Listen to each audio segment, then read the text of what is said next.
Greetings, everyone, and welcome. This is Dr. Lori Laws, and in today's episode of the Haelan Nurse Chronicles, we have a very difficult but important topic to discuss. So, full disclosure to those of you who have experienced the loss of a loved one by suicide or mental illness, know that we are talking today about the impact of how the nursing crisis is affecting millions of nurses. And we're going to honor the life of one nurse, Tristin Kate Smith, who ended her life by suicide.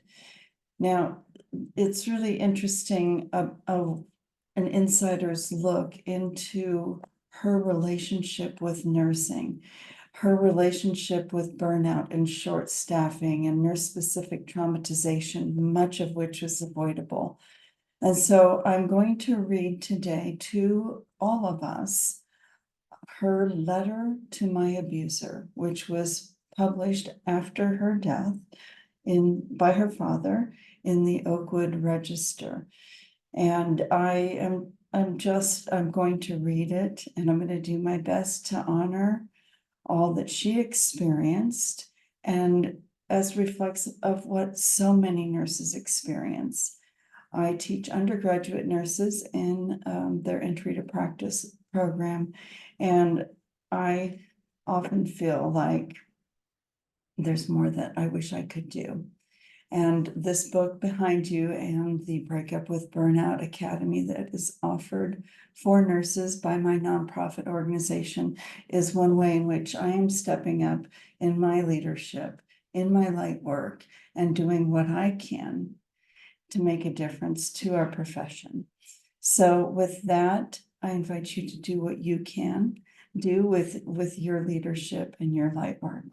All right, so here is the letter to my abuser by Tristin Kate Smith, published in the Oakland Register by her father. And it starts like this. Letter to my abuser. Ever since I was young, I expressed interest in healthcare and becoming a nurse. So I began my study. I gave my heart, my body, my mind to you. I dedicated long hours and days and gave you my all. I have cried with my patients, with their families, and for them. I held their hands, and they held mine as I moved forward in my nursing career. My patients and their families have been there for me, supported me, and reminded me why I do what I do. I thought that was enough.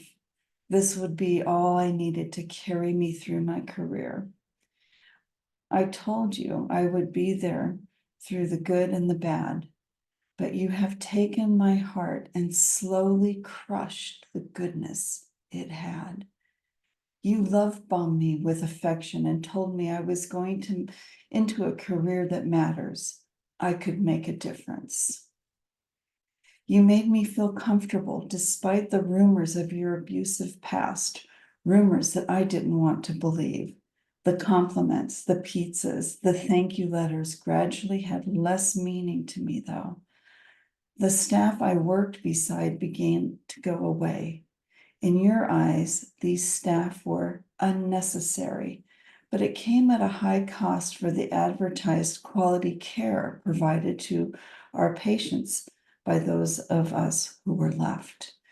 You asked my colleagues and me what we needed to help patients and improve satisfaction scores, and we told you the truth.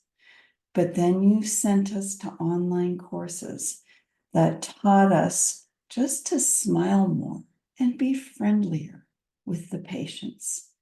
That's when I began to understand your cruelty and manipulation. I remember the first time I heard about nurses getting hit. I remember that you asked them what they'd done or didn't do to prevent it from happening. Don't protect yourself by fighting back, you said. Just lay with your hands over your heart and wait until security comes. You created an environment of fear and of blame. You created an environment of fear and blame in a place where we already felt unsafe. You blamed us for things out of our control. You criminally charged my colleagues for things that happened as a direct result of your own actions. The law doesn't protect us, and neither do you. I no longer feel like you care about me or the people you say you serve. I sit at my front desk just waiting for someone to walk in off the street and shoot my patients and me. You do not care about keeping us protected. You haven't provided even the slightest amount of security to keep us safe. You use and exploit us to line your pockets using the common citizen's money for overpriced health care. You are a narcissist. I can see you for what you really are. You say you care, but you ignore us while we beg on our hands and knees. You tell us we have to do so much and that we put up with so much. But when we dare to think we are finally going to get the love and support we deserve, we get a pizza party and free pens for the healthcare heroes. I so desperately want to continue to help people, but I cannot stay in this abusive relationship. Each day, you ask me to do more with less. You beat me to the point that my body and mind are black, bruised, and bleeding out. I'm only sorry to my patients and colleagues. You deserve so much better, but my abusive partner is relentless. If I stay, I will lose my sanity and possibly my life forever. And again, this is a letter to her abuser written by Tristin Kate Smith, published by her father, Ron Smith, in the Oakwood Register on October 4th, 2023. Now, this is heart-wrenching. I'm surprised I got through it without crying because that happened the first few times I read it, not even aloud. You can hear the emotions starting to come in my voice. But it speaks to what so many nurses, millions of nurses across the globe are experiencing. Nurses do not feel safe because they are not safe. Nurses do not feel safe in their physical environments, and that's true enough. But also, nurses do not feel safe in their autonomic nervous system, in their vagus nerve, in their threat detector. That is part of the limbic system. When you look at all of this through the lens of Stephen Porges's polyvagal theory, nurses are not safe in their bodies, in their nervous systems, in their minds, in their emotions, or in their physical workplace. And this is what is at the root of the nursing crisis.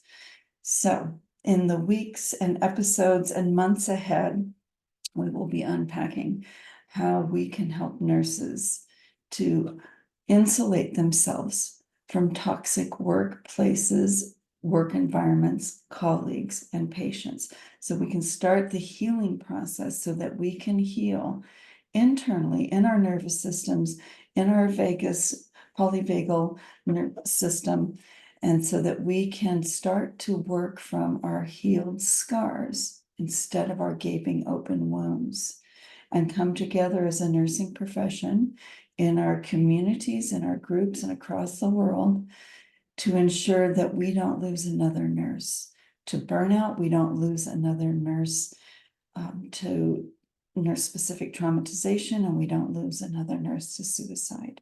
I hope you will join me in this effort and consider purchasing my book or joining one of my programs. The call to action is clear. If we do nothing, the problem will persist. And you or me could be among the nurses who leave the profession, leave our roles, or perhaps leave our lived experience. From my healer's heart to yours, thank you for the important work you're doing. Please consider nurturing your nervous system every day and in every way. And you will see all sorts of resources on the Microdoses Matters practice, which is a good place to start. And then there's so much more that you can learn in my book, which you can get a free chapter if you just fill out the form below. And you can pre-order now and stay tuned, because each episode of this podcast will continue to bring you information and resources that will help you insulate yourself from the broken healthcare system. And as Tristin Kate Smith said, the abusive relationship with that broken system. From my healer's heart to yours, until next time, thank you, and namaste.